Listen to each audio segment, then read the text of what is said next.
Denim-wrapped nightmares, what is happening? First of all, shout out and thank you for your support. And secondly, I want to tell the people about Public Domain, their next favorite adult animated sitcom that you're going to love more than any animated show you've ever seen before, because you've already seen these characters before. These characters exist in a world where they've passed up their copyright, and now they're free to use for me in the public domain, and we're going to do it, and we're going to voice them by a bunch of supernatural characters, and it's going to be your favorite show. Now, we need your help to make this show because we can't do it by ourselves, and the executives are sitting on their asses, so go to our Indiegogo campaign. You'll find it down here, over there, or up there. I'm not really sure. It will be somewhere. Check it out. Donate a little bit, donate a lot. We got some great Christmas perks, including a naughty Santa card of me that involves, well, naughty things. So check us out, support us if you can. If you can't support us, thanks. Share us, like us, subscribe us, all the things that make online campaigns successful so you can have the next greatest adult animated TV show. Welcome to Denim-wrapped Nightmares, Tipsy Exchange podcast, where we explore the Supernatural series, episode by episode. Over drinks, we'll discuss the lore, the gore, and what we adore about the Winchesters and their adventures. I'm Berly, and I'm a new fan of the series.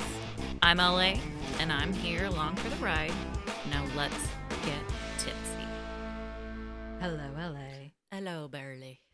So this week we are on season 1, episode 3, Dead in the Water. That was good. Thank you. I don't even know if that's the words of the song, but that's just what I heard. Drown in the Water. Is it? I think that's the name of the song, yeah. Yeah, something. That's what I heard whenever I read the title. Yeah. But before we get into episode 3, we have a quick recap of last week's episode, which, when we started digging into the lore, it got a little depressing. Yeah. Ooh. Well, I mean, cannibalism is never going to be a not fun topic. Yeah, it's not ever going to be a good time, right? But the show was interesting. I enjoyed the episode, but yeah, the lore, digging into the lore was not fun. But we'll recap the show. We'll leave the lore alone where it was. Sam and Dean followed the coordinates left in their father's journal, and they ended up in Black Ridge, Colorado, basically in the middle of nowhere. And we're helping some people find their brother who had gone out on a camping trip and had disappeared. Basically, they end up learning that they are dealing with a Wendigo, which is a creature made famous in Native American legends. A Wendigo is a former human whose cannibalism has transformed him into a creature with superhuman strength and speed that feasts on human flesh. And so it was really, really cool cinematically, all that stuff, lore, depressing, all that stuff. But overall, a pretty good episode. Yeah, and I have to say there were a couple moments like where the certain shots and like the light on their faces and everything was done really well. That's what I was saying. Like the cinematography, I really appreciated. Yeah, it was a good one. The cannibalism discussion just ooged me out. Yeah. So this week, luckily, it's not as oogie. LA, take us into the recap. Let's talk about the gore and what we adore from episode 3. All right. Well, if the way to kick it off. We're off to a great start. The opening scene of this the opening scene in this episode is really reminiscent of the opening scene of the 1970 Jaws. 70? 75. Did I say 70? Yeah. 1975. So 75? Mm-hmm. And that was like one of Spielberg's first things. movies. Yeah. I just didn't realize it was. I always thought it was an 80s movie. No. Okay. So yeah, where the girl is swimming and then like she like it's dark in Jaws, like she's out in the ocean, right? And then she's just swimming around and then gets pulled under. Well, this one she is in a lake. It was a lake. We're talking about the girl that goes missing, right? Yeah, at the very beginning in the opening shot. So yeah, she dives into the lake and is just kind of doing her thing. She's swimming and then stops. Same thing, gets pulled under. Right. So it was kind of cool to have a little ode to Jaws.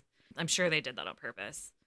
Well, with the fantasy, horror, drama, supernatural, I'm sure that we're going to see a lot of kind of like at last episode. That was definitely Carrie, like 100%. You know, so It's nice to like see it, that yeah. Carrie and now Jaws, and it's fun. Yeah, I'm the little enjoying it. Homages to Yes. other stuff. Yeah. And I'm excited for fans to start telling us the stuff we've missed, because I'm sure we've missed a lot. Oh, yeah, like little Easter eggs and things Yeah. and whatnot. Yeah. Okay, so opening scene, Jaws. We see a girl go in the lake. She's swimming, and then she gets pulled under. Right. Gotcha. Well, Sam and Dean, they decide to investigate this drowning of this girl that we saw in the opening scene, 18-year-old Sophie Carlton.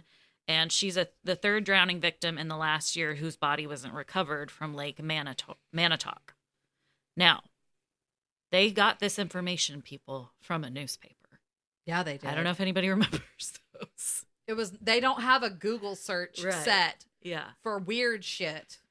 It was on their phones and whatnot. Old school, circling it in the newspaper and taking that clipping with you. Yeah. So anyway, they go to the local sheriff's office and pose as federal wildlife officers, which I love that they keep posing as all these different like officers and people, and it's like anybody that looked at them would know you're not any type of officer.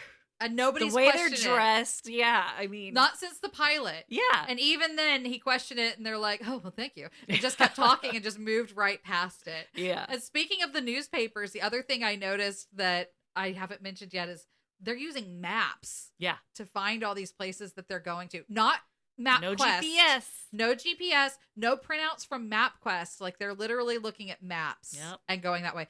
I tried using a map one time. I was in El Paso for work, and I got lost because I missed a turn on my MapQuest, and MapQuest doesn't reroute for you. Like, you're fucked. You missed a turn on MapQuest, you're fucked. And I had to call my dad, and my dad had to go look at a map and find where I was, and then give me, like, my dad was my GPS in my phone, being like, turn right, turn left, and got me to where I needed to be. We're so spoiled by technology. So spoiled. Oh my God.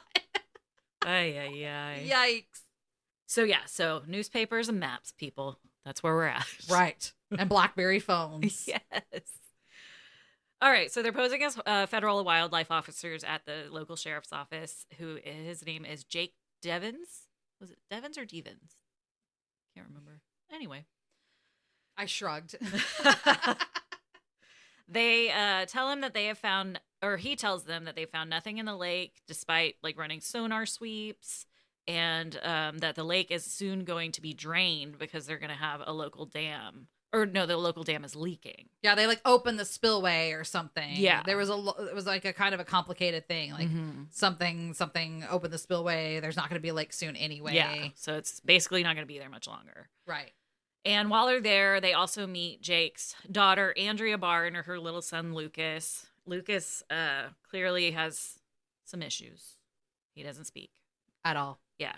And Andrea is played by Amy Acker, who, if you were a fan of Buffy the Vampire and Angel series, which I think were also on CW, Amy Acker she's a main character later on in Angel. Oh, really? Yeah, I can't remember the character's name. The name name sounds familiar. I think she was in quite a few things by Joss Whedon.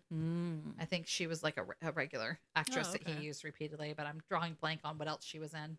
Oh, okay. But cool. I know she was in Angel. Okay, yeah. They have all these like pretty ladies in each episode that are like flirting with one of them, you know, mainly Dean. Yeah. I'm ready to see some flirting with Sam, but I know we got to wait for him to get over his grieving. I am going to call out LA. When we started this episode, one of the first things she said was, when are they going to take their shirts off? No, I was like, do they ever? Do they ever take their shirts off? I'd like to have something to look forward to. It was just a question, you know? Just curious. They do. I wasn't paying attention to the story whenever I watched the series originally, but I know I saw things that made me stop and be like, oh, okay. What's happening? Cool. I'm ready for it. Right? Let's get to it. Come on. So Sam and Dean research further into the lake. So they learned that not only have 6 other people disappeared in Lake Manitowoc. Oh, I keep wanting to say Manitowoc. Yeah, because Manitowoc, we did Google it, is not real. There is not a Lake Manitowoc. Yeah. But there is what is it? Manitowoc. And that's like, is that a lake or a town? I think it's a town. I think it's a town, I think it's a city, yeah. Anyway, so 6 other people disappeared in Lake Manitowoc over the last 35 years. And they also find out that little Lucas witnessed his father's drowning earlier that year.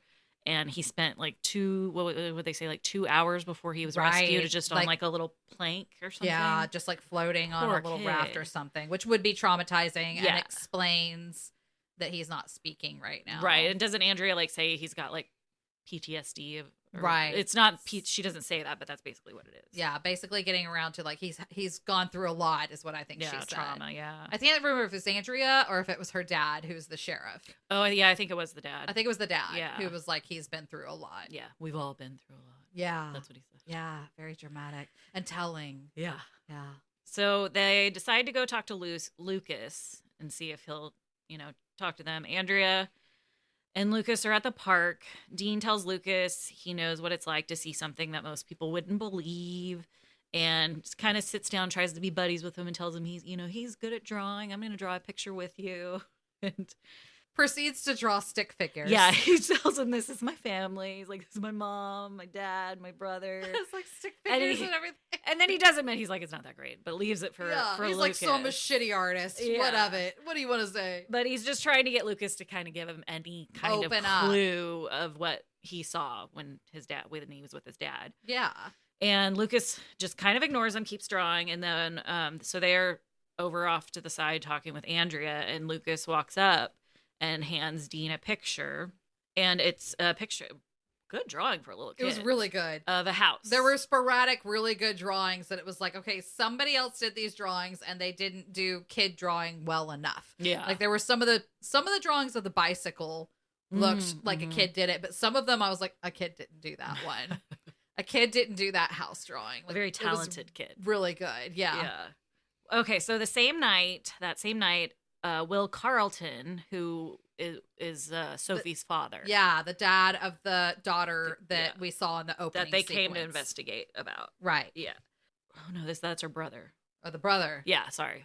So Bill Carlton is the father. Is the dad. Okay. Will is the brother. Yeah, so Will Carlton is I think he was doing dishes or something, and in the kitchen sink he starts running the water. It turns to black water. Gross. Right. And even though he pulls up the drain, the plug, like this whole sink is filled with water. It's one of those big country sinks. Basin sinks, yeah.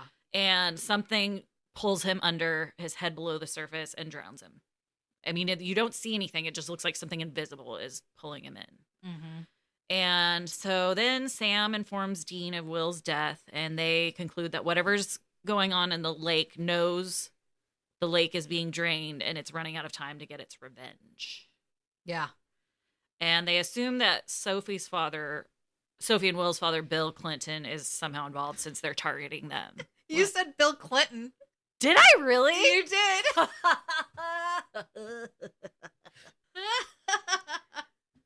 They assume that Sophie and Will's father, Bill Carlton, were somehow involved since it keeps targeting it targeted his two children, and then Lucas's father was actually his godson. So it's all people related to him. They don't learn anything from Bill because he's just too traumatized and grieving and he doesn't give them anything. Yeah. He's like, I've answered too many questions. Yeah. I'm sad. Leave me alone. You're not supposed to watch your children die, which is true. I have heard that's like one of the most terrible experiences ever. When they're leaving, Dean looks over at the front of the house and then pulls out the drawing that Lucas gave to him, and he realizes it's the same house. And so they go to visit Lucas again, and then Dean ends up telling him about what happened with his mother. Not details, of course, because that would terrify the child. Right. He wasn't like, she was stuck on the ceiling, bleeding on my baby brother, and then she burst into flames. Like, he didn't go into details. Yeah. He just said he saw something scary. And right. That he knew he had to be brave, basically. Yes. And Lucas provides Dean with a second drawing that is another house, but it's next to a white church with a boy wearing a red cap on his red bicycle. Yes. Which we've seen the bicycle a couple of times from now, so we already know there's something important about that. Yes. So Sam and Dean go and find the church and the house that's nearby, and there's a woman living there, and they discover that her son, Peter Sweeney, vanished 35 years ago on his bicycle, red bicycle. Mm-hmm. So. Bicycle, I want to ride my bicycle. Okay, so while they're there talking with Miss Sweeney, I guess. Mrs. Sweeney Todd. Oh my God. Okay. No more cannibalism. We're over the oh my cannibalism. God, yeah. Why'd I go back to cannibalism? Oh. Dean spots a photo of Peter and with Bill Carlton, and they start to think that Bill may have killed Peter, and the thing in the lake is Peter's vengeful spirit coming after them, after their families. So they go back to Bill, but as they arrive, Bill is motoring out on his little boat on the lake. Oh yeah, this shot scared us. Oh we my both God. were like, what? He's just got his little motor going. He's trucking along, and then out of nowhere, it looks like an explosion happened. Yes. But like there's nothing there. It's just like it comes up from under his boat, it blasts him out of the boat, and just like obliterates the boat. Yeah, just flips the boat up, Yeah. like just like a giant cat swatting something Yeah. up, and it just like flipped it. So Peter got Bill. Yeah, Bill like went flying out. Yeah. And he vanished under the water. So after that, the sheriff tries to run Sam and Dean out of town because he realizes they're not real federal wildlife officers. Which I think he had a hint. Like he had an inkling about Yeah. that from the very beginning. You could tell he suspected them. As they all should when they try to save Right. somebody. So they're leaving town, but of course Dean thinks the hunt's not over and doesn't turn off to leave town, turns back into town, and they go to Andrea's house. Lucas answers the door, panicked, leads them to the bathroom where Andrea had started taking a bath, but of course the black water snuck in. And same thing that happened to Will, she's being pulled under by seemingly something invisible. I remember that scene really disturbed us when she's in the tub and you see like the dirty water. Yes. Like she's sitting there with her eyes closed, just trying to relax. And you see this dirty water starting to engulf around her like décolletage and all that. And it's just like, So the boys bust in. Sam heroically pulls her out of the water. right. And like she's naked because she's in a tub. And so like Sam Winchester reaching in there, grabbing you like big old hands and pulling you out the tub. I would have been real tempted to just roll over and just been like, oh, Sam or Dean and Lucas, please give me a minute. Just step away. Sam, you shut stay. the door. Sam, oh, I'm cold. Hold me tighter. Ah. Well, anyway, after she's out of the water and everything, she tells them that she heard a voice saying, "Come play with me." Come play with us. Creepy. And Dean goes through. That's a call back to The Shining. Oh, yeah. Come play with us. Hey, Danny. Dean goes through Andrea's photo. Grown up Danny can get it too. Oh, yeah. Ewan McGregor. Mm-hmm. Okay, sorry. Dean goes through Andrea's photo albums while they're there and while she's kind of chatting with Dean. And he discovers an old photo of Andrea's dad, Jake, with Peter. And he assumes that Jake was also involved in Peter's death and that Peter's spirit is targeting both Bill and Jake's loved ones, as I said. And when we say old, we're talking like Boy Scouts old. Yeah, yeah. Like they're children. kiddos. Yeah. So then Lucas leads them to this spot in the woods that's near the lake. And he just stands there and like looks at Sam and Dean, looks down. And so they send him back into the house and start digging. And they discover a red bicycle buried there in that spot that Lucas showed them. Bicycle. And then, lo and behold, who shows up is Jake with a gun. He's not happy. Pointing it at the brothers. He reveals basically that Peter was the smaller one of the group. They bullied him. They were out at the lake one day, putting his head under the water, and just so happened to keep him under a little too long, and he drowned. Yep. So they let his body go into the lake and, just never told anybody. yeah, and then buried the bike. So as they're all discovering this around the bicycles, they see Lucas over by the lake on the dock. Because Lucas heard, come play with Right, me. yeah. And went, okay. And like ran over to the lake. And he dropped one of his little green army guys. He had an army and that's what guy. he's trying to reach Right, for. yeah. And of course the dead looking was arm like comes up and pulls him in. It looked like it was decaying. Oh, yeah. The makeup was pretty good. It was like The Ring. Yeah. The makeup was really good on the vengeful spirit. Yeah. Well, and even when the little face comes up out of the water, Yes. just eyes up. That's it. That's all you see. It was creepy. It was creepy as fuck. Yeah. Sam and Dean jump in. They keep going under, trying to find him. Nothing. They can't find anything. And then Jake slowly walks in, takes his jacket off, is apologizing to Peter, asking him to take him instead of Lucas. And then he goes under. Peter gets him. And then Dean makes a very dramatic burst out of the water with Lucas. Yeah. And saves the day. They hung on that shot a little long. It was, yeah. But it was pretty. Yeah. So I won't fault them for it. Yes. So next day, Sam and Dean are ready to leave, and Andrea, Lucas see them off. Andrea gives Dean a kiss. He gets all these kisses as he leaves these towns. And we got a sneak peek of Sammy's tum-tum. Oh, yes. There's that marky. You have to blink and you'll miss it, but there's a little Marky Mark moment where his like underwear is sticking out of the top of his pants and you get his little tum-tum. Yep. And didn't you say you spotted his mic wire? Mic wire, yeah.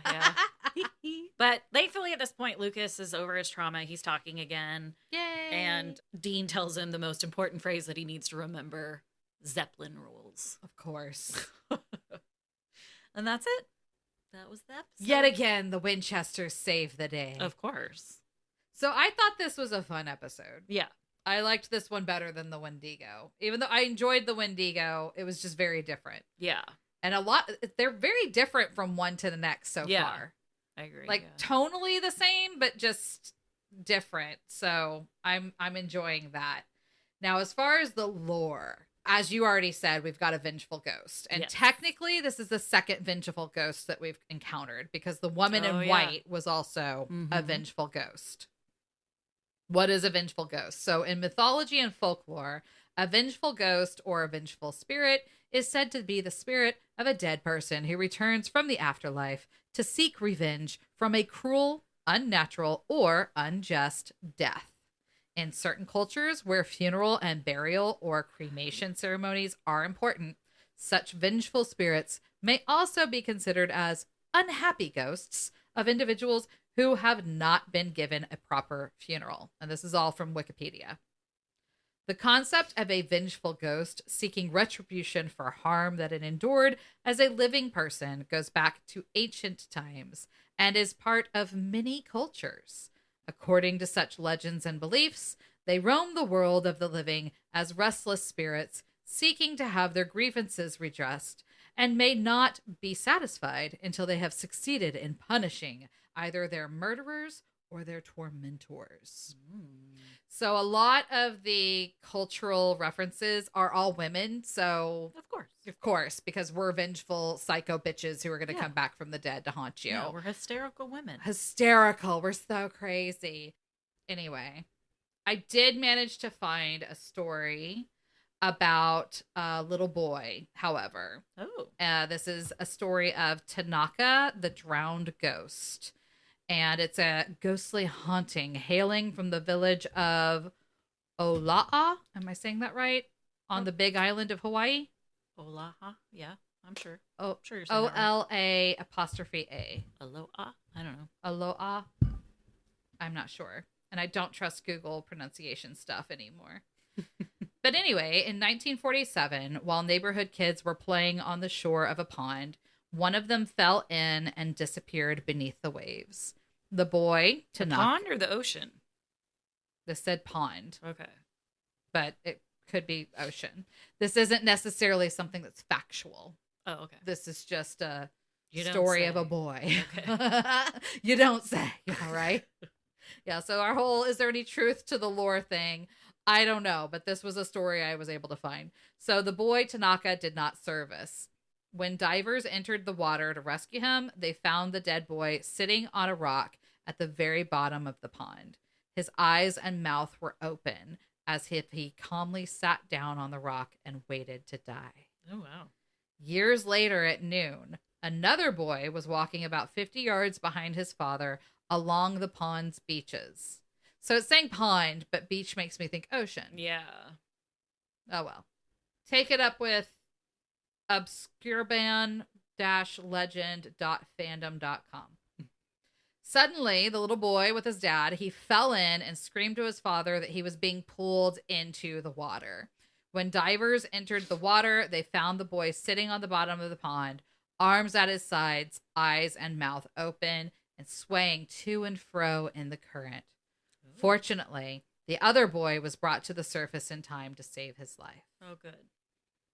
And then the other drowned ghost vengeful spirit that I could think of within recent memory, again, not true, was from that movie, What Lies Beneath, with Michelle Pfeiffer and Harrison Ford. Did you ever see that? Movie, yes. So good. She's so good in it. It was so good. Yes. That movie came out in the year 2000.